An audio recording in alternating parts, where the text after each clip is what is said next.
Bu bölümde de APRV modundan bahsedeceğim. APRV modunda temel ayarlanan değerler oksijen yüzdemiz, düşük basınç seviyesi ve bunun süresi, yüksek basınç seviyesi ve bunun süresi. Yani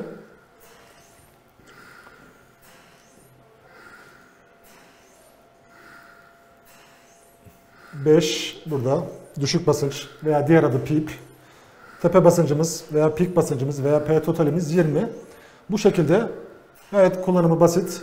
Inspirium ve expirium sürelerini ayarladığınız şekilde hastanın solumasını sağlayan modumuzdur. Yani 20-5, 15 basınç farkı kadar ve bu basınç farkı sonucu oluşan tidal hacim kadar hasta solutulur. Burada bilmeniz gereken T siklustan biraz bahsetmek gerekiyor. Yani soluk siklusunu inspirium ve expirium sürelerinin toplamı belirler. Diğer modlarda T siklusu solunum sayısını bölerek ve T inspirium'u ayarlayarak elde ediyorduk. T expirium'u hiçbir zaman ayarlamıyorduk.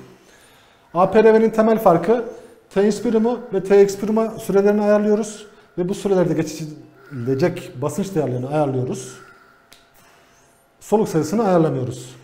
T siklusumuz yani T inspirium ve T expirium'un toplamı mesela örnek olarak bu simülasyonda 1+1 2 saniye 60/2'den yani soluk sayısı 30 çıkar. Bu şekilde soluk sayısını hesaplayabilirsiniz.